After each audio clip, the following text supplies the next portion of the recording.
पूज्य गुरुदेव का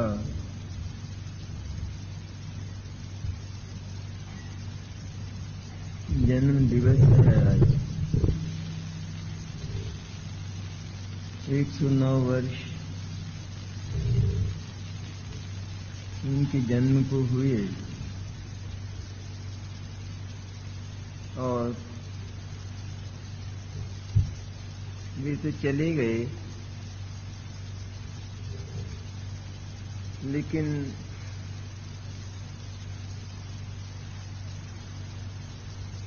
जन्म दिवस हमारे लिए अनेक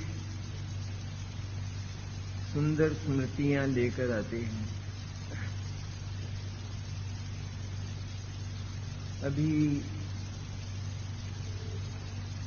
अनेक विद्वान वक्ताओं से आपने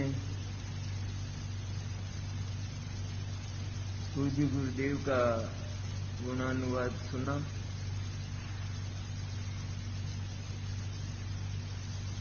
सचमुच तो महापुरुषों को तोला नहीं जा सकता, मापा नहीं जा सकता। केवल एक ही तरीका है उनके तोल और माप का,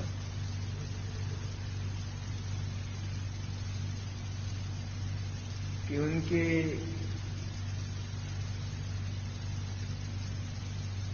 व्यक्तित्व की जो अनुभूतियां हैं, जिन अनुभूतियों से उनके व्यक्तित्व की रचना हुई है, यदि हम उसका अनुशीलन करके उनके व्यक्तित्व को अपने ज्ञान में आत्मसात करके और उस अनुभूति को भी आत्मसात कर सकें, पूरा का पूरा महापुरुष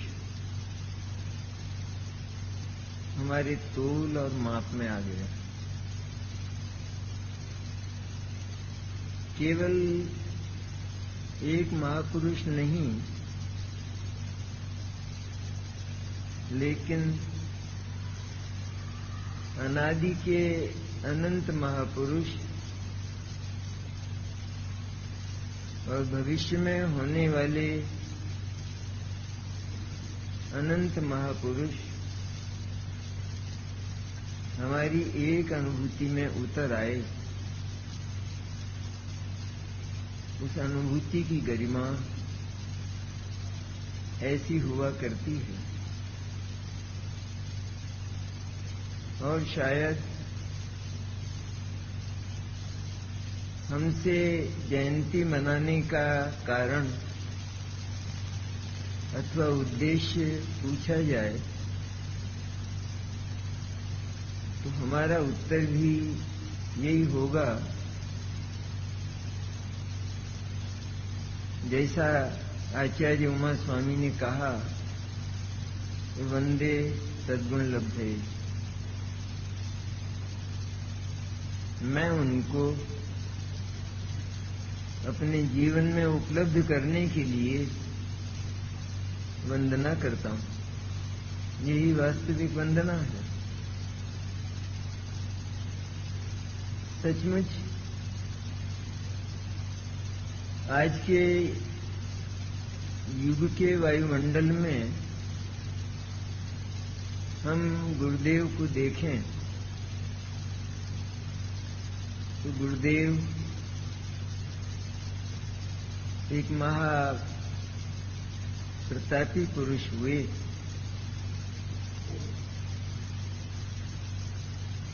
युग पुरुष हुए सचमुच,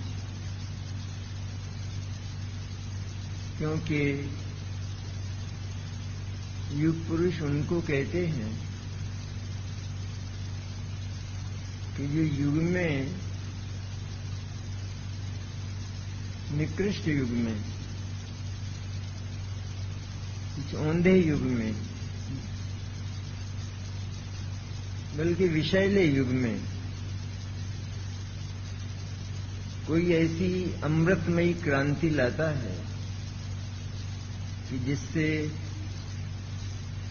वह युग धन्य हो जाता है, स्मरणीय हो जाता है, ऐतिहासिक बन जाता है। और इतिहास के जो पन्ने हैं वे उनकी गाथा को सोने के अक्षरों में लिखते हैं।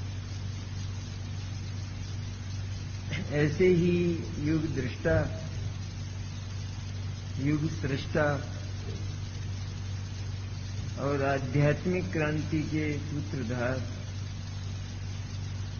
पूज्य गुरुदेव हुए।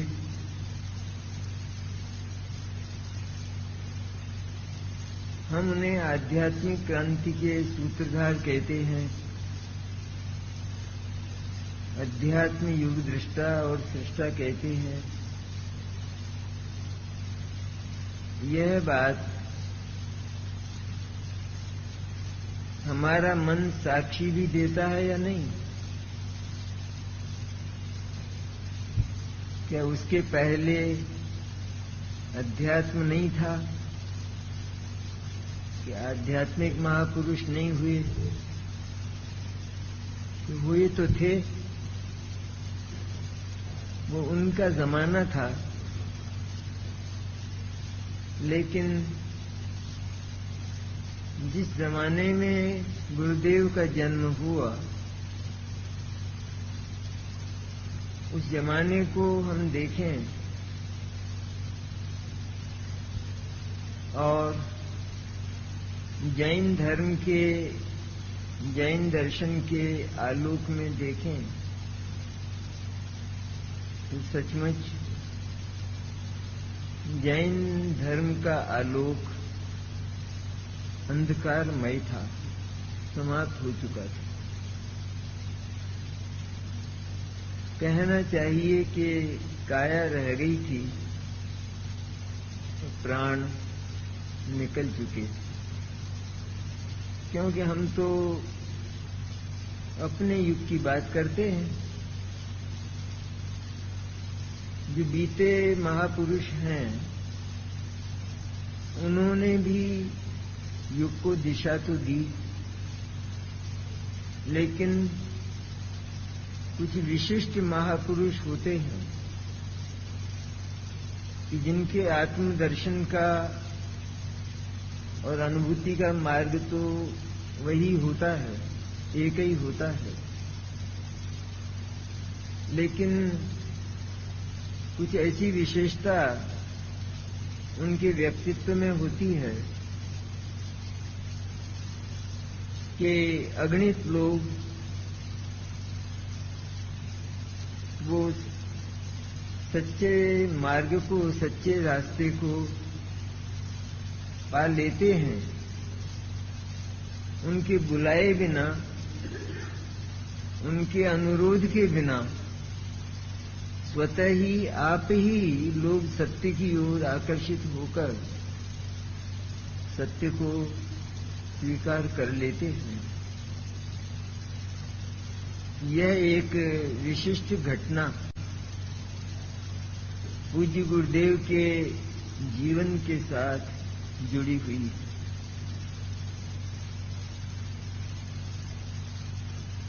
गुरुदेव ने स्वयं तो जो करना था या करना चाहिए वह किया ही। जैन दर्शन का जो सर्वोत्कृष्ट तत्व है, मुक्ति तत्व, मोक्ष मार्ग, और उस मोक्ष मार्ग का जो स्वरूप है, मूल है, वह है शुद्धात्मानुभूति। उसे तो गुरुदेव ने प्राप्त किया ही, लेकिन शुद्धात्मानुभूति को ऐसे समय में प्राप्त करना कि जब उसके विधि विधानों का लोप हो चुका था, वो निश्शेष हो गई थी, कोई ये बताने वाला नहीं रह गया था कि जैन धर्म ने जो शुद्धात्मानुभूति को मोक्ष मार्ग कहा, उसकी विधि क्या है। कहने वाले तो थे बहुत, कहते भी थे, लेकिन सचमुच विधि विधान किसी के पास नहीं था, बल्कि उसके विधि विधानों का स्थान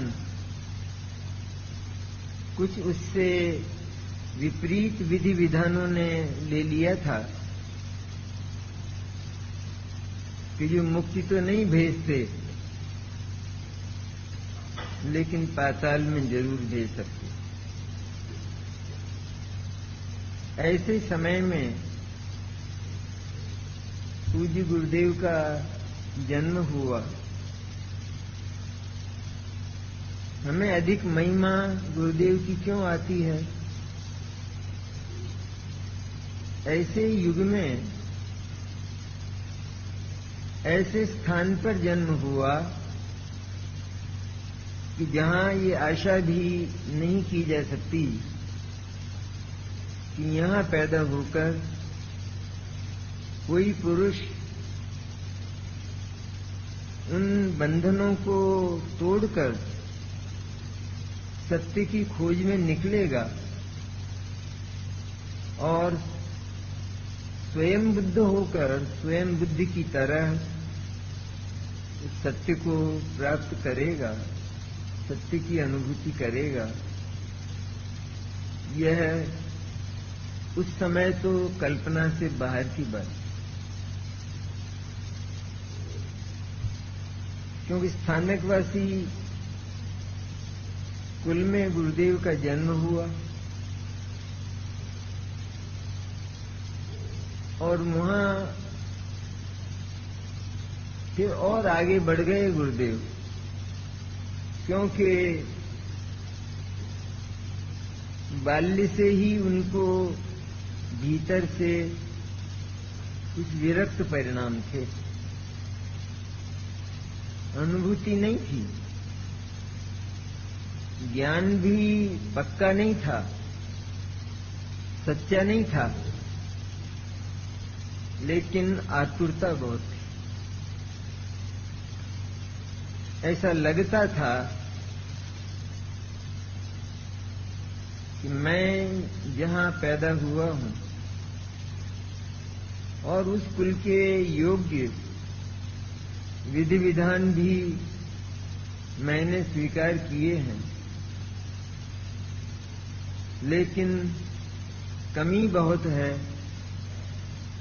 कुछ मिले ऐसा लगता नहीं है, कुछ मैं पा सकूं जिसके लिए मैंने ये सब किया है, उसको मैं पा सकूं, संभव नहीं लगता।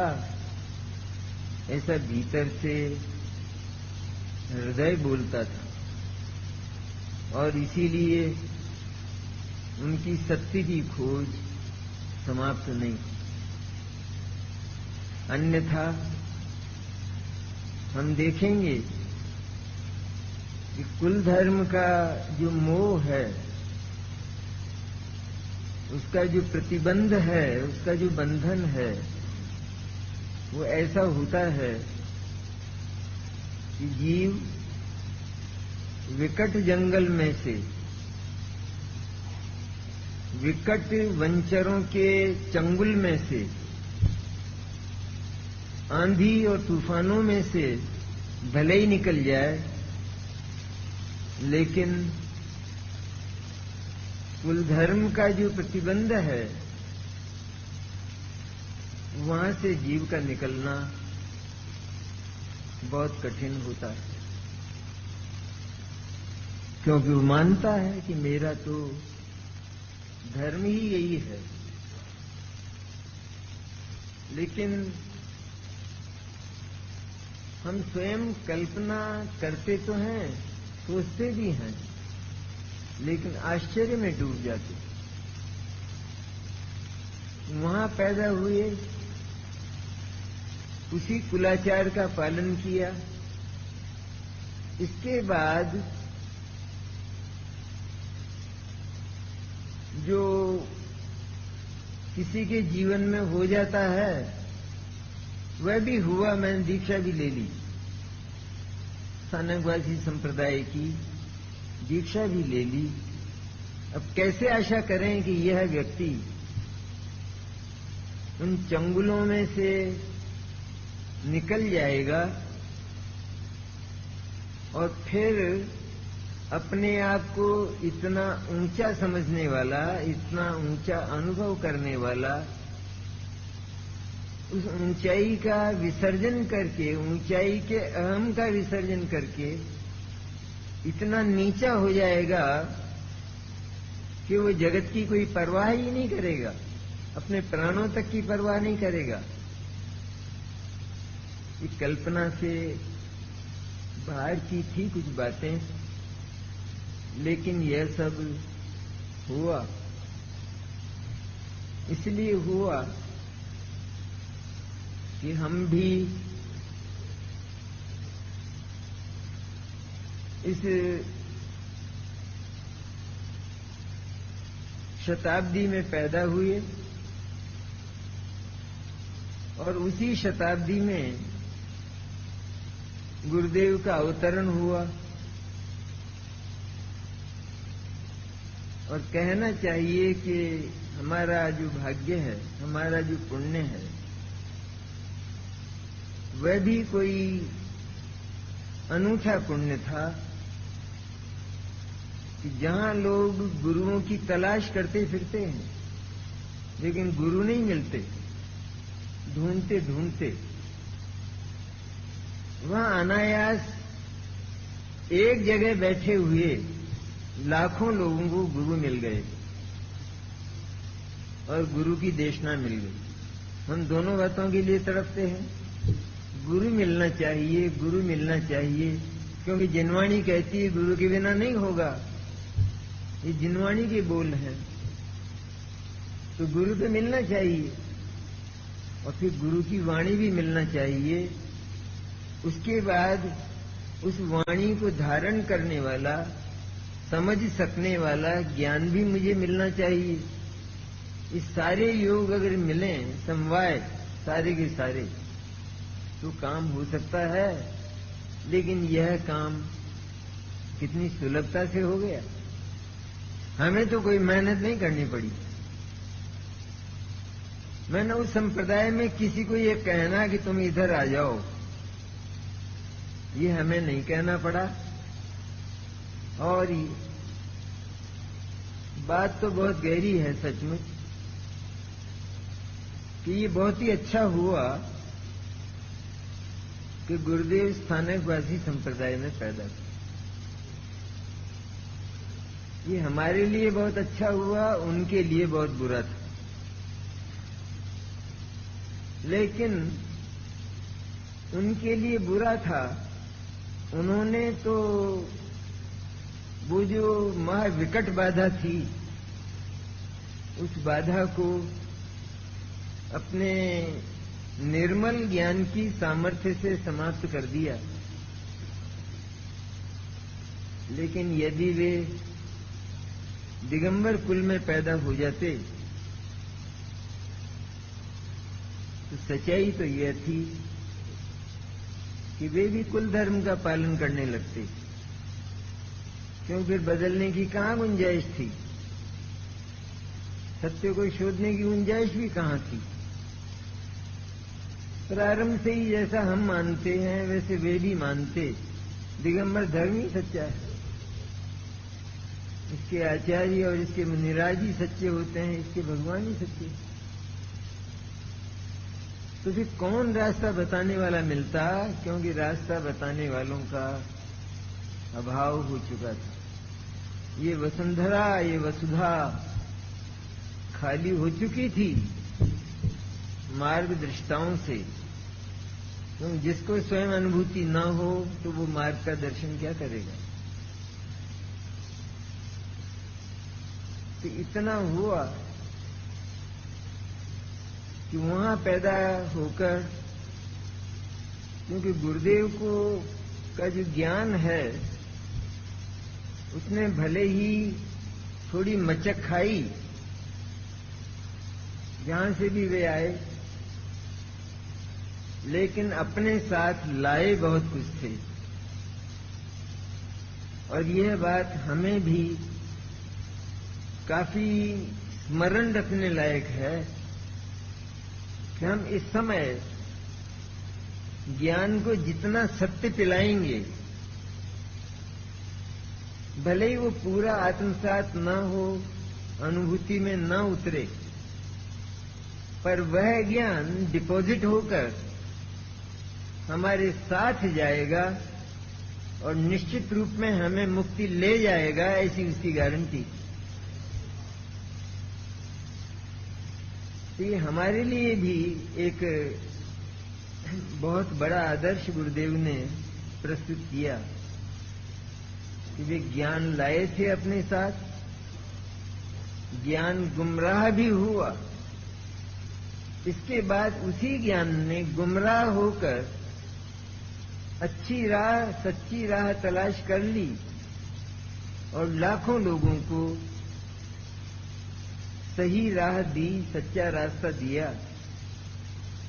और वह इन परिस्थितियों में हुआ कि जिन परिस्थितियों की हम कल्पना भी नहीं करते और जिन परिस्थितियों की महिमा भी हमको नहीं आती। सचमुच कितनी महिमामय है ये बात कि जहां मुक्ति मार्ग के दर्शक का अभाव ही हो गया हो, तो वहां गुरुदेव को कौन रास्ता बताता। और उनके लिए अपवाद के रूप में यह बात तो बहुत प्रचारित की गई। ये तो निगुरे थे, उनका गुरु कहां था। निगुरे तो तीर्थंकर भी होते हैं, तो उनका गुरु कहां होता है। कौन से गुरु से दीक्षा लेते हैं तीर्थंकर। नमः सिद्ध कई सब व्रत ले, नमः सिद्धम ऐसा कहकर स्वयं दीक्षा ले लेते हैं। तो कुछ होता होगा उनके पास। इसी तरह गुरुदेव के पास भी पूर्व भाव का डिपॉजिट ज्ञान था, सही ज्ञान, वास्तविक ज्ञान,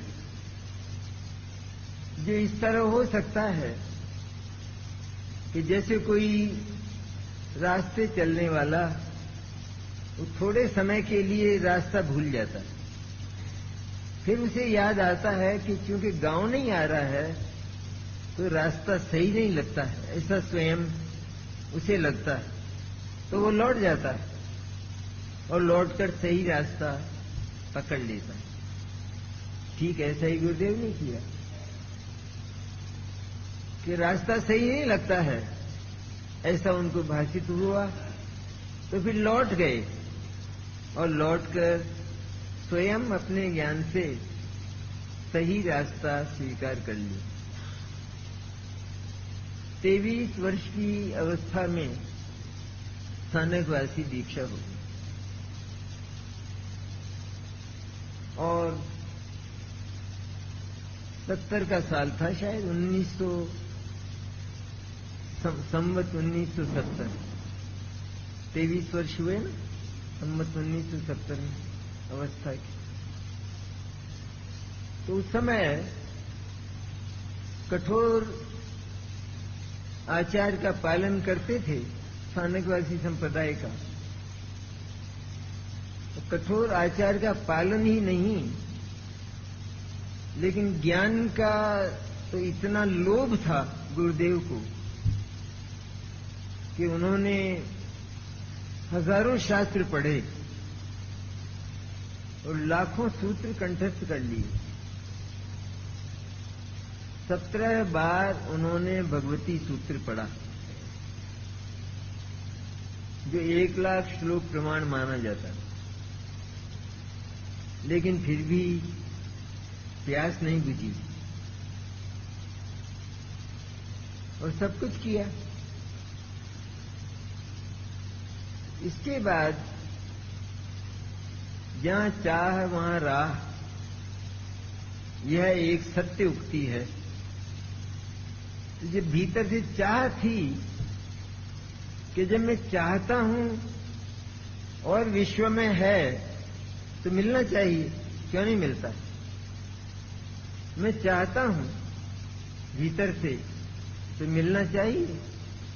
गुरु होते हैं, और यदि सचमुच इस युग में भी हम इस युग की बात करें कि हमको किसी गुरु की पिपासा है, इसलिए कि वो हमको मुक्ति का सही रास्ता बताए, अनुभूति की सही विधि हमें बताए, सही तत्व हमें बताए। यदि ये भीतर से हम तड़पते हों इस बात के लिए, जैसे एक भूखा आदमी धूप में पड़ा हुआ, प्यासा आदमी उस चिलचिलाती धूप में पड़ा हुआ तड़पता है और केवल पानी पानी पानी ऐसा किया करता है। ऐसी तड़फ यदि हमें मुक्ति के लिए, आत्मानुभूति के लिए और आत्मा के लिए हो, तो इस समय गुरुदेव जैसे गुरुदेव न मिले ऐसा संभव नहीं है। वो मिलेंगे ही मिलेंगे, भले ही उन्हें आसमान से उतरना पड़े, लेकिन वो आएंगे, क्योंकि वो होते ही उसके लिए हैं। वो किसके लिए होते हैं? उन्होंने जो मार्ग पाया है उस मार्ग को वे बताते भी हैं, लेकिन जो चाहता है उसे बताते हैं।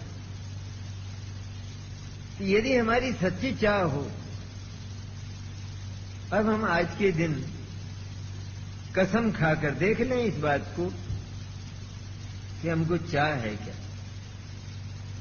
तो हल्ला तो इतना करते हैं तत्व का, शुद्धात्मा का, और ऊंची बातें अध्यात्म की, पर सच्चाई है क्या उसमें? सच में चाहते हैं क्या? और ये जितना कुछ है विश्व, सारा विश्व, उस सारे विश्व से हम एक क्षण में नाता तोड़ने को तैयार हैं क्या?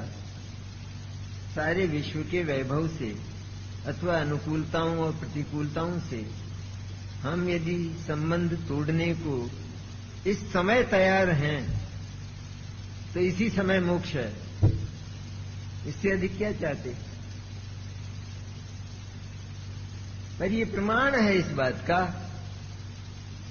कि हम कहते बहुत हैं, लेकिन भीतर से चाहते नहीं। अब दूसरी बात क्या है कि हम इतना करते हैं और हमें ये कहा जाता है कि हम नहीं चाहते हैं। तो ये चाह किसको कहते हैं? कि हम चाह की चाह तो करते हैं, चाह का विकल्प तो हम करते हैं, लेकिन सचमुच हमको चाह नहीं। जैसे एक भिखारी वो खाना खा के आया पर कहता है कि भूखा हूं, लेकिन जो समझदार व्यक्ति है वो पहचान लेता है कि इसको भूख नहीं है। उसी तरह हम बहुत कहते हैं कि साहब हम इतना करते हैं, ये इतना जो सुनते हैं और ये जो रोजाना और करते हैं सारे विधि विधान, ये सब यूं ही जाते हैं क्या? तो ये किससे पूछते हो? ये यूं ही जाते हैं क्या? ये किससे पूछते हो? एक विद्यार्थी यूं कहता है कि इतना बड़ा बोझा लेकर और रोजाना समय पर मैं कॉलेज जाता हूं और वहां सब कुछ औपचारिकताएं प्रोफेसरों की करता हूं, विनय करता हूं। ये सब यूं ही जाता है क्या? कि ये किससे पूछता है कितने नंबर आए? कि नंबरों से क्या काम है? ये सब यूं ही गया क्या? कि भाई इसी में तो देखा जाता है तेरे अंक कितने हैं, कि अंक तो कुछ नहीं है। तो फिर वो यूं ही गया, पानी में गया, क्योंकि अंक पाना वो उससे बिल्कुल भिन्न मेहनत की बात थी और वह मेहनत तूने नहीं की। सारी मेहनत अपनी इसमें उड़ेल दी। इसी तरह हमने भी जितनी कुछ मेहनत है ज्ञान की होती है मेहनत, ज्ञान को करना पड़ता है मेहनत, कि ज्ञान ही बचा है एक टिमटिमाते दीपक के रूप में, और सब समाप्त हो गया। श्रद्धा समाप्त हो गई, चारित्र समाप्त हो गया, ज्ञान भी समाप्त प्राय है, क्योंकि मिथ्या हो गया है, अज्ञान हो गया। अब कहां रास्ता मिले, कैसे रास्ता मिले? हमारे पास है उसी ज्ञान को, यदि उसमें आतुरता है तो रास्ता बताने वाले मिलते हैं और वो रास्ता पा लेता है। गुरुदेव के साथ तो ऐसा भी नहीं हुआ। हाँ, हमारे साथ अवश्य हुआ कि हम रास्ते की तलाश में रहे हों और हमें गुरुदेव बहुत सस्ते मिल गए, इतने सस्ते की तलाश भी नहीं करना पड़ा। आत्मधर्म का कोई अंक मिल गया अथवा किसी से सुन लिया, सोनगढ़ है और वहां एक कांजी स्वामी हैं, वो कुछ ऐसी बात, अजब सी बात कहते हैं कि जो कभी हमने सुनी नहीं।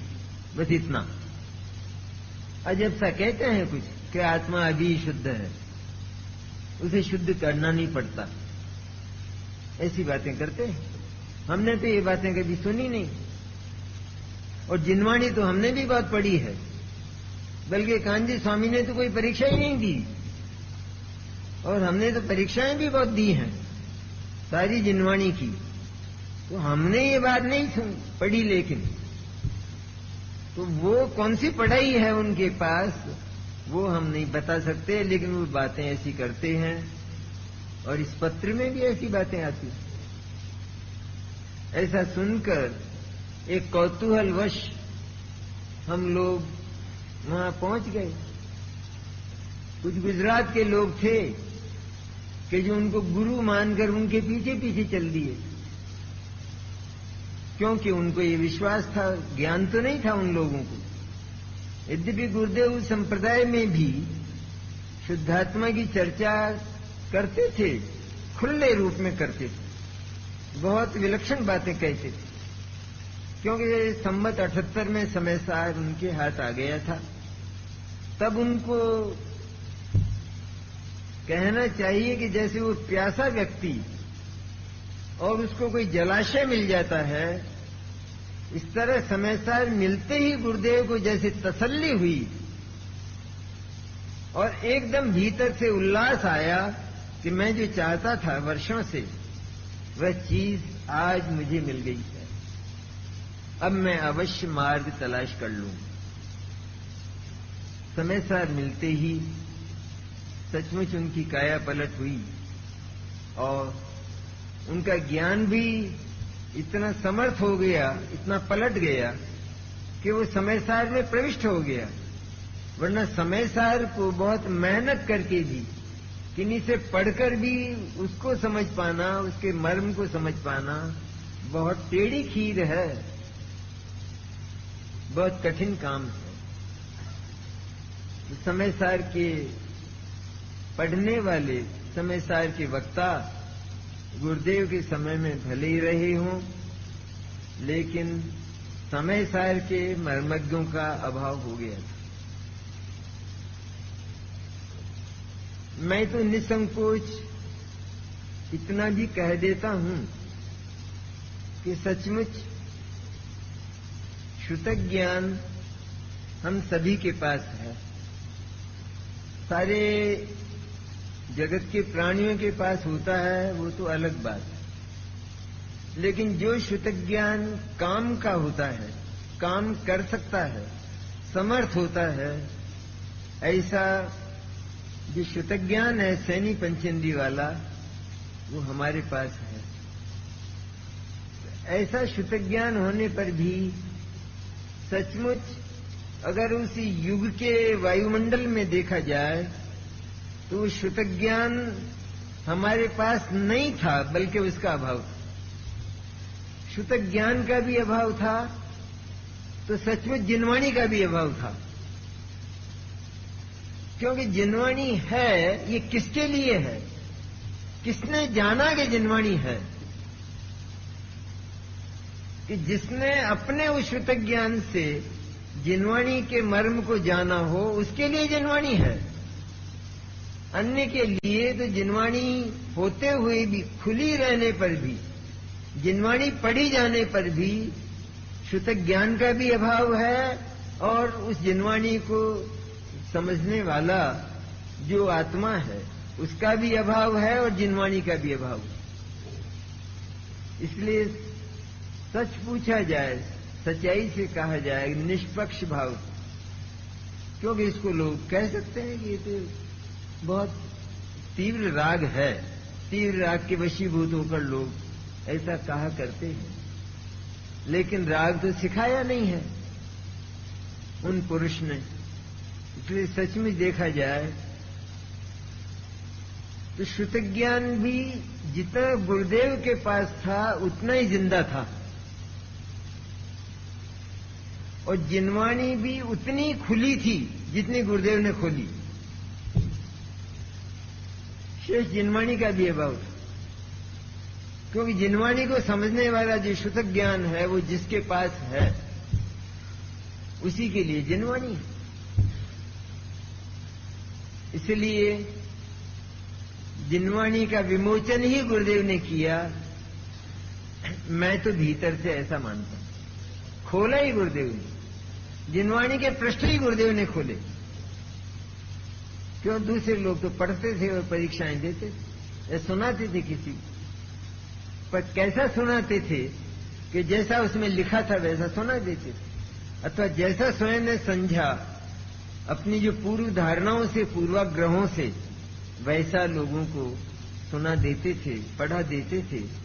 सच्चाई तो यह थी कि जो वास्तविक श्रुतक ज्ञान है, जिसे भाव शुद्ध कहते थे, कि जो उस शुद्ध को, परमागम को, दिव्य ध्वनि को समझने की सामर्थ्य रखता है, वह श्रुतक ज्ञान अभाव को प्राप्त हो चुका था, और उसकी पहली प्राप्ति इस युग में गुरुदेव को हुई।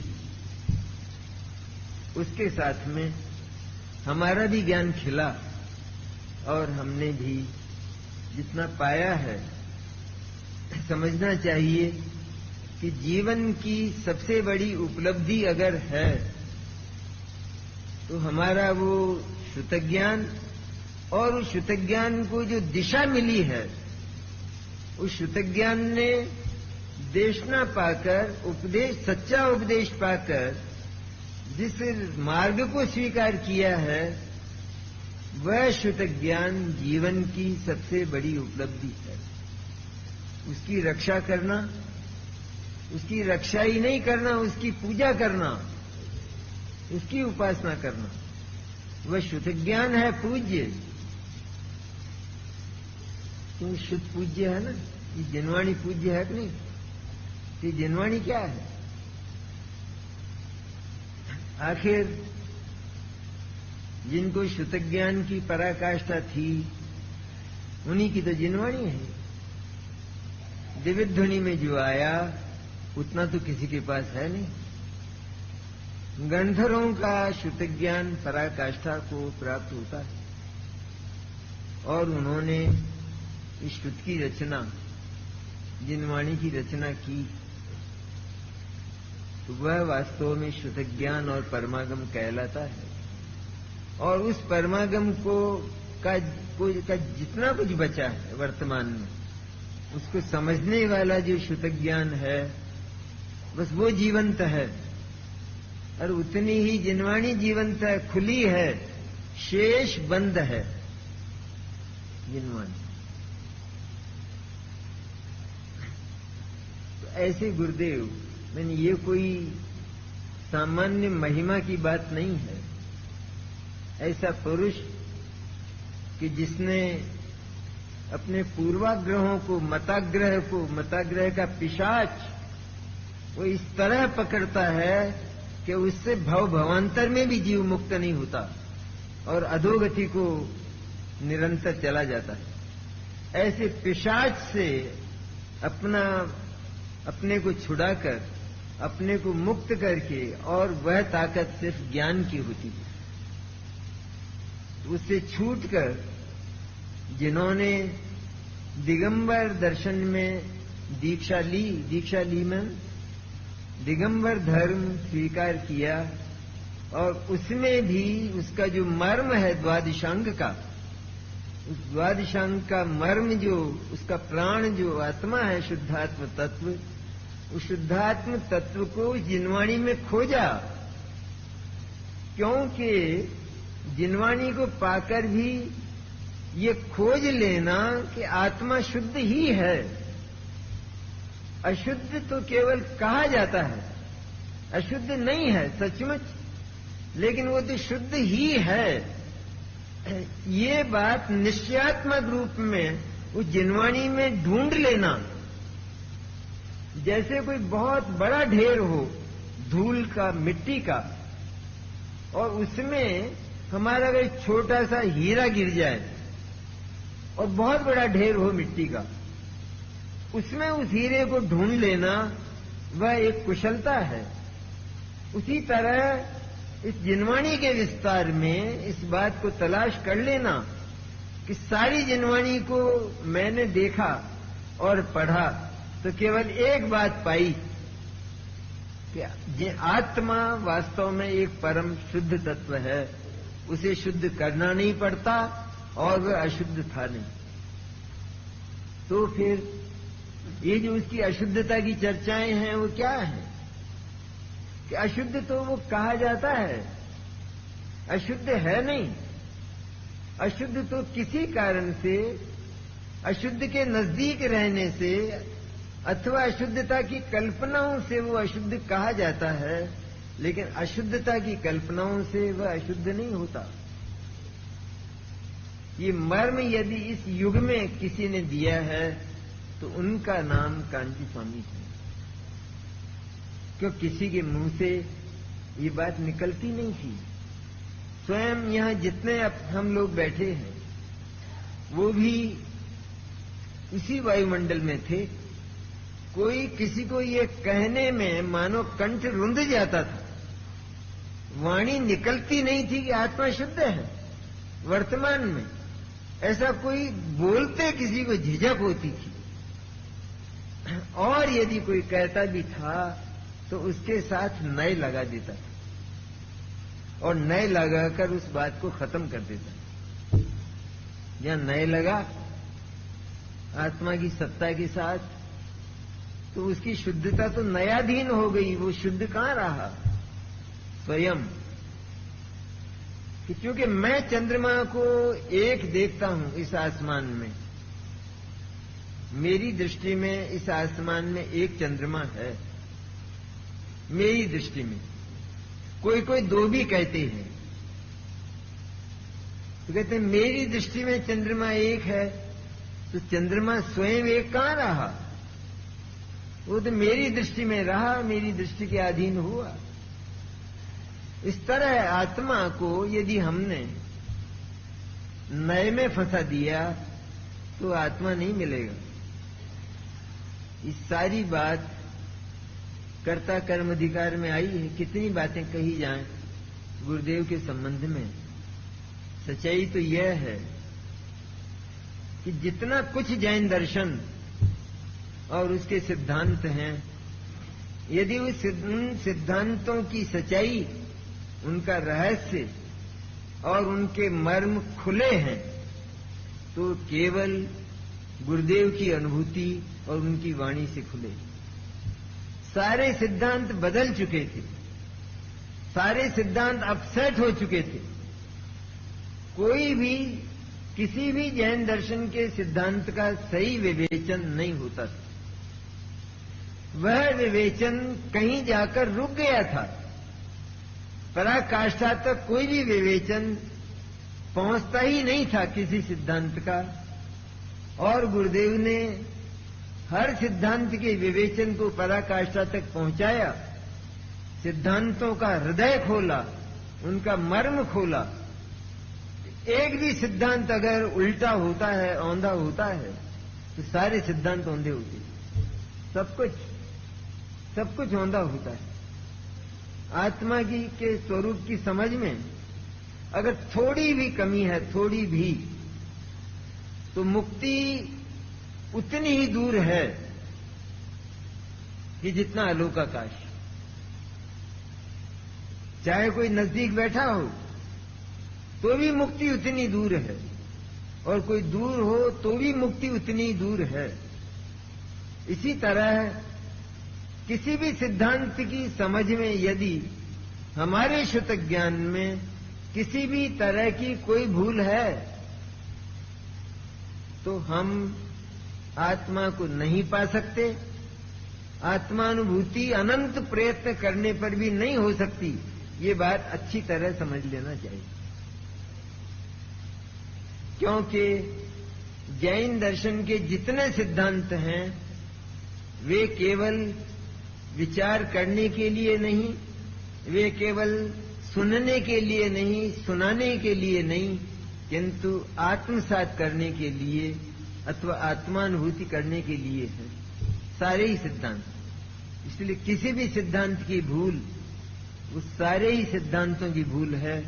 अब हम देख लें कि जितना कुछ भगवान महावीर के नाम पर हम सिद्धांतों की चर्चा करते थे, चाहे वो अहिंसा हो, वो अपरिग्रह हो, वो अनेकांत हो, और ये कर्ता कर्म वगैरह की बात, ये तो बहुत दूर थी, बहुत दूर थी।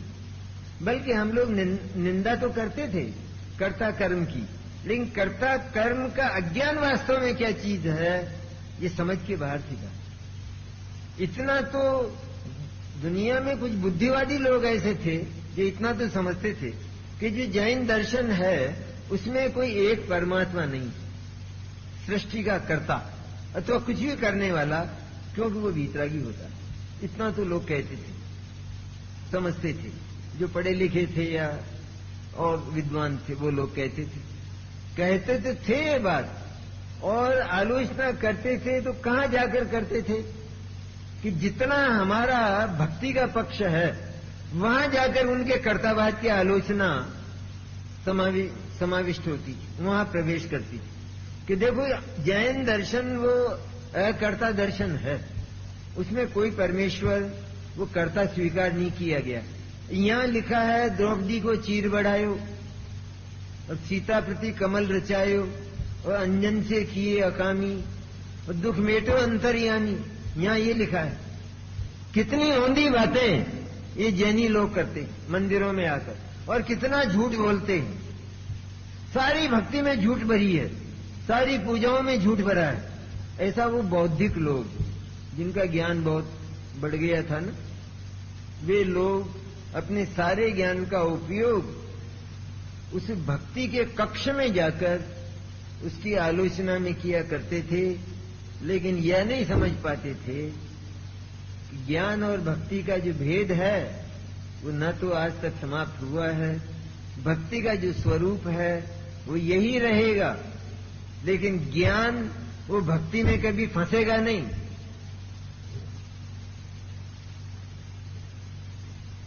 भक्ति के सन्मुख भी होगा, भक्ति के स्वरूप को भी जानेगा, लेकिन भक्ति में ज्ञान कभी उलझ जाए और उलझ कर वहां टिक जाए, ऐसा कभी होगा नहीं।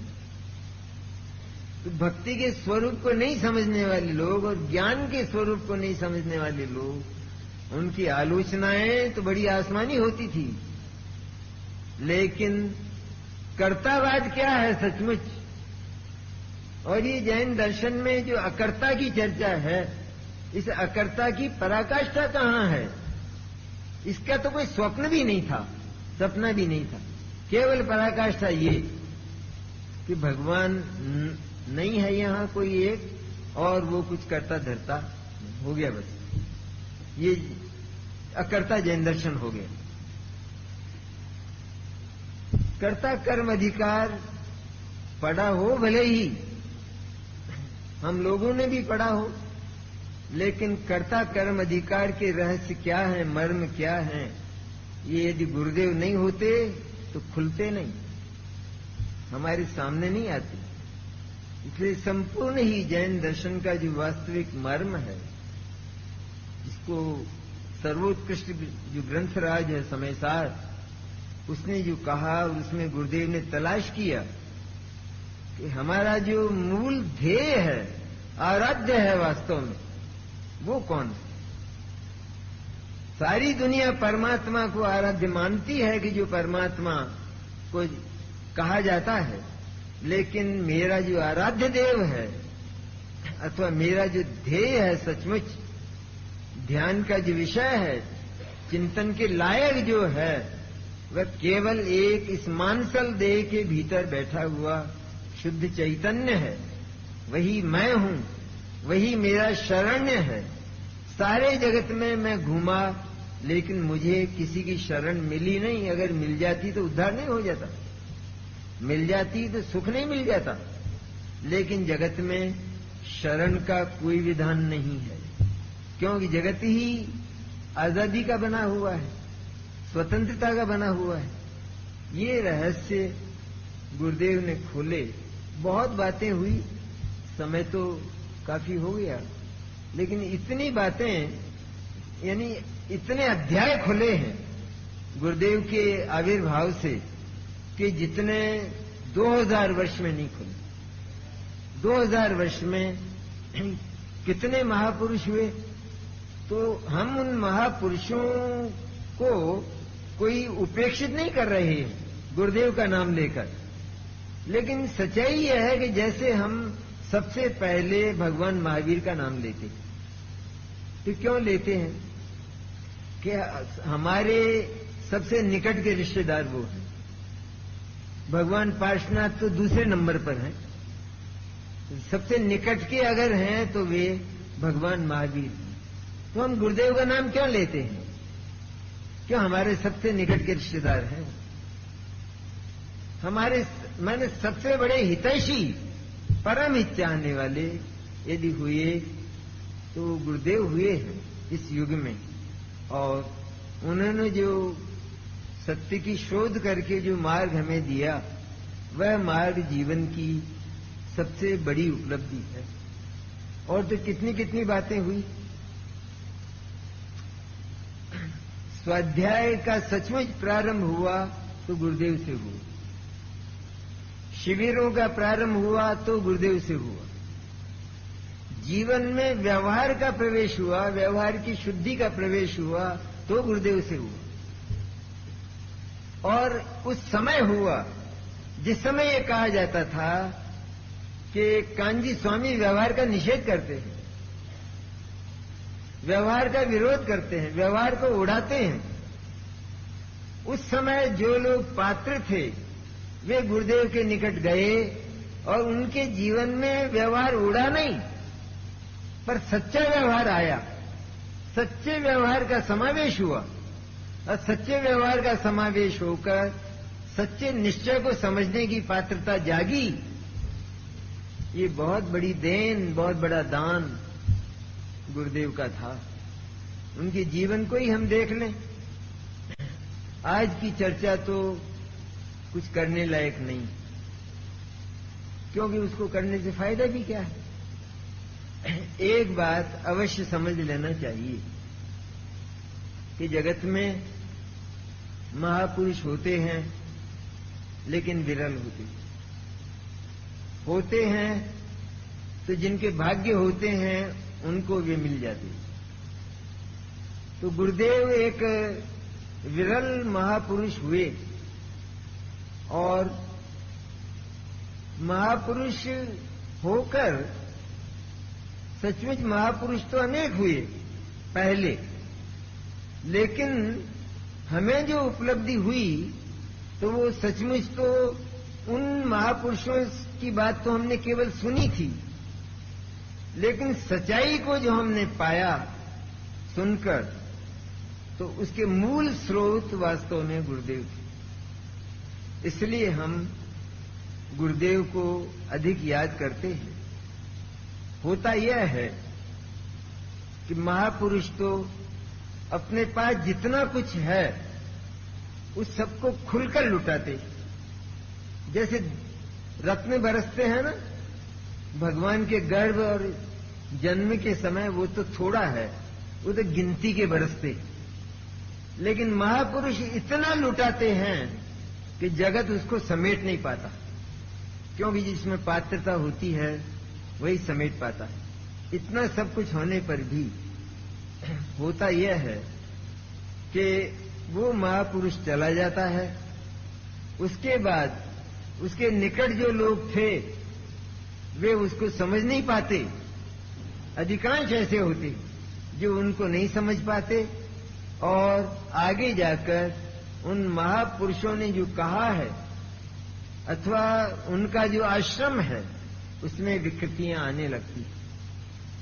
ये बात आज की नहीं, ये अनादि की है और अनंत काल तक ऐसा ही होगा।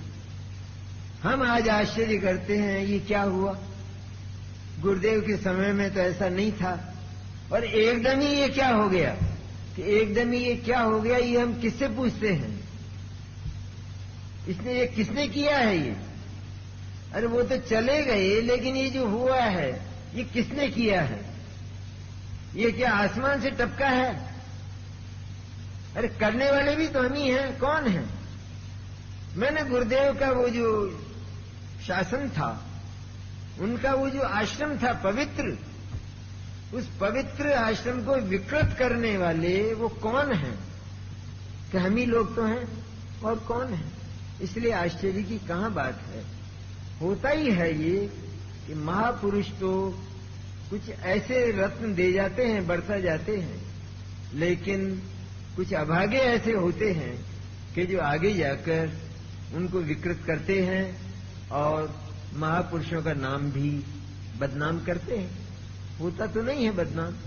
आज भगवान महावीर का नाम बदनाम हो गए तो क्या नाम बदनाम होगा? वो तो सिद्धिशिला पर बैठे हैं आराम से। यही स्थिति गुरुदेव की है। तो जहां है वहां है।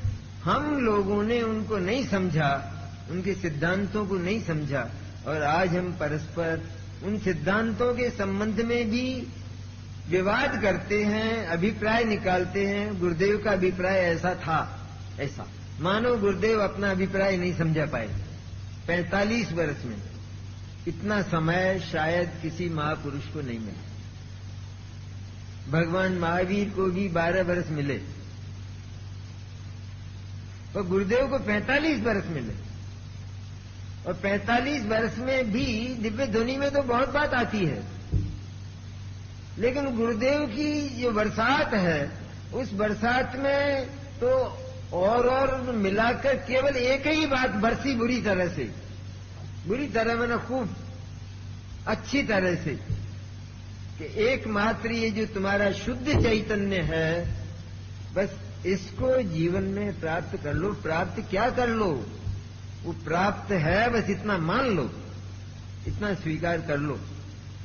ये गुरुदेव की वाणी का मूल मर्म था, और वो आज खो गया। क्योंकि भीतर से जब पिपासा नहीं होती तो फिर वो प्यास झूठी रह जाती।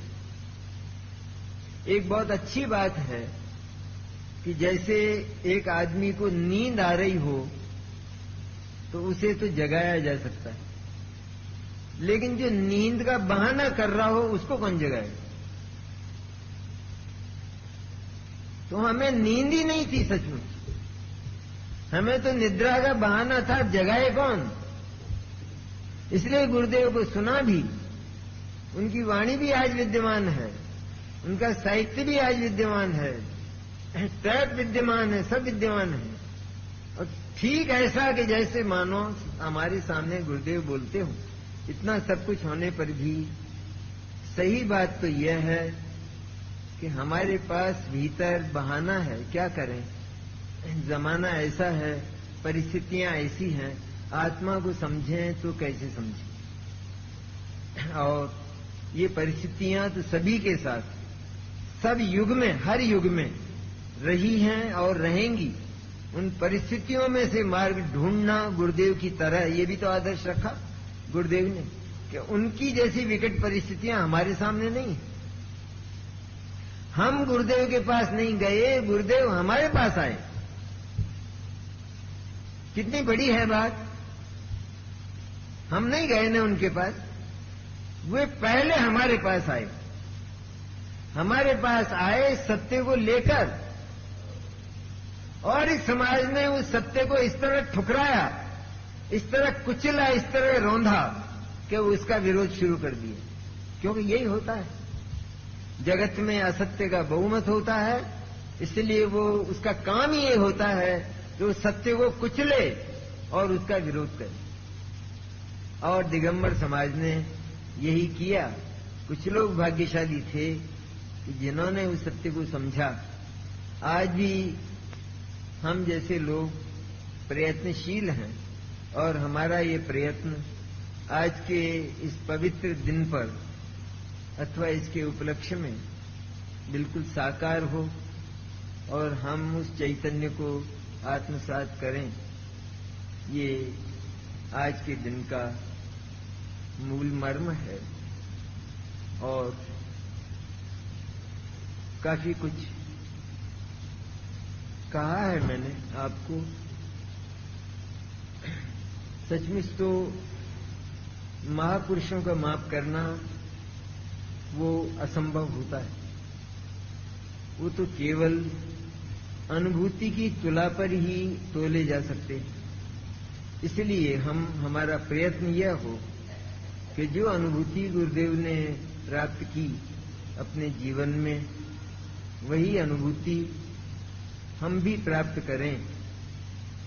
तो ये गुरुदेव का सबसे बड़ा दान वरदान है, और उनके प्रति हमारी यही श्रद्धांजलि होगी, सच्ची श्रद्धांजलि, कि उन्होंने जो कहा हमने उसका मूल्यांकन किया, हमने उसकी कीमत को आंका और उसे प्राप्त कर लिया अपने प्रयत्न से। इतना कहकर मैं उन महापुरुष के प्रति अपनी श्रद्धा के अनंत सुमन समर्पित करता हूं।